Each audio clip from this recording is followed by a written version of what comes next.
Hola, ¿cómo están? Dios les bendiga.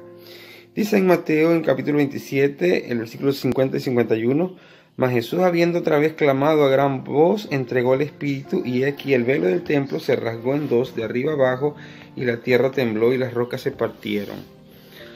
Mire, después que Cristo expiró, dice la Biblia que el velo del templo se rasgó de arriba abajo. Eso es de algo trascendencia divina, porque de arriba abajo significa que no fue porque el velo estaba malo, era porque Dios permitió que eso sucediera.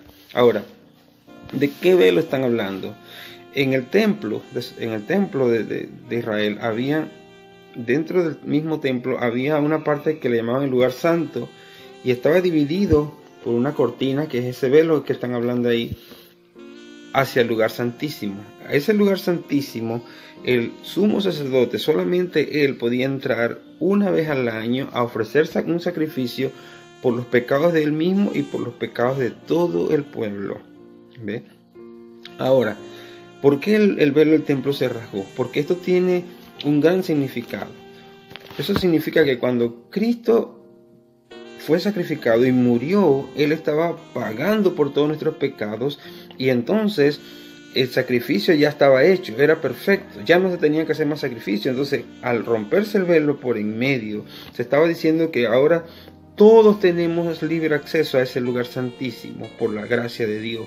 Por ese sacrificio que Cristo hizo en la cruz, ahora todos nosotros podemos entrar a ese lugar santísimo. Por eso dice allá en Hebreos que no tenemos un sumo sacerdote que no pueda compadecerse de nuestras debilidades, sino uno que fue tentado en todo, pero sin pecado. Dice, acerquémonos pues confiadamente al trono de su gracia para hallar oportuno socorro. Es decir, ahora nosotros podemos entrar a ese lugar santísimo gracias a ese gran sacrificio que Cristo hizo en la cruz. ¿Ve? Porque antes solamente el sacerdote, sumo sacerdote, podía entrar, pero ahora todos tenemos libre acceso a la presencia de Dios, ¿ve? Por ese sacrificio, y ya no hay que hacer más sacrificio, ya no queda más sacrificio por el pecado, dice el Señor, porque ya el sacrificio que tenía que hacerse, el Cordero de Dios que quita el pecado del mundo, hizo el sacrificio perfecto por nosotros. Y ahora el pecador, cualquier persona que no ha creído, puede creer y puede ser salvo y puede tener libre acceso a la presencia de Dios. Y dice la palabra que hay un solo mediador entre Dios y los hombres, y que es Jesucristo.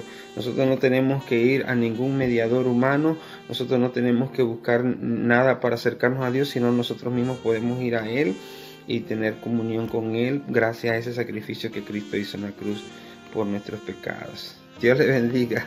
Chao. Juan capítulo 20, versículo 17. Jesús le dijo, no me toques, porque aún no he subido a mi Padre, mas ve a mis hermanos y diles, subo a mi Padre y a vuestro Padre, a mi Dios y a vuestro Dios.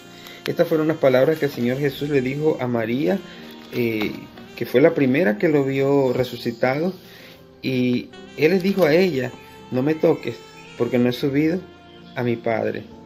Entonces, ¿dónde estaba el Señor durante su sepultura? ¿Dónde estaba? ¿Dónde estaba Él?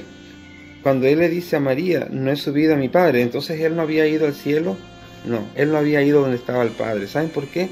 Acuérdense que Él le prometió al ladrón en la cruz, de cierto te digo que hoy estarás conmigo en el paraíso. Entonces, ¿el paraíso dónde estaba?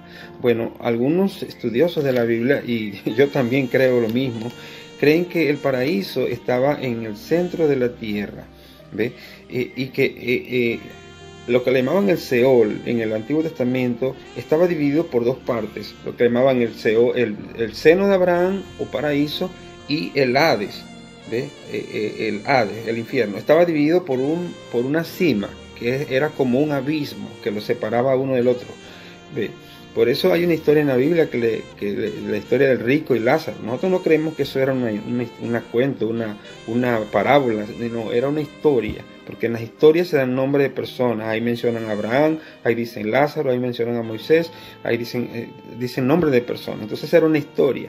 Entonces, cuando el Señor murió, como Él había prometido al ladrón en la cruz, que iba a estar allí, iba a estar con Él en el paraíso, no iba a ir al infierno porque creyó. Entonces creemos que como el paraíso no era el cielo donde está Dios, sino que era otro lugar, el lugar donde estaban todos los creyentes desde el tiempo de Adán y Eva hasta por lo menos ahí en el Nuevo Testamento. todos los que habían muerto en Cristo estaban ahí en ese lugar. Y el Señor, ¿qué hizo?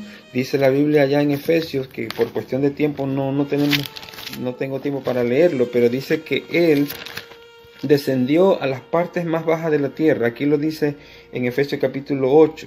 ¿Ve? Dice en el versículo 9, antes bien, como está escrito, cosas que ojo no vio, ni oído yo, ni han subido en el corazón de hombre, son las que Dios ha preparado para los que le aman. Perdón, ese no es el versículo. Bueno, a cualquiera se le muere un tío, ¿verdad?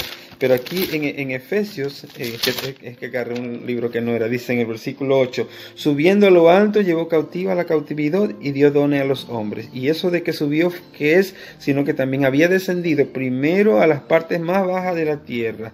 El que descendió es el mismo que también subió por encima de todos los cielos para llenarlo todo.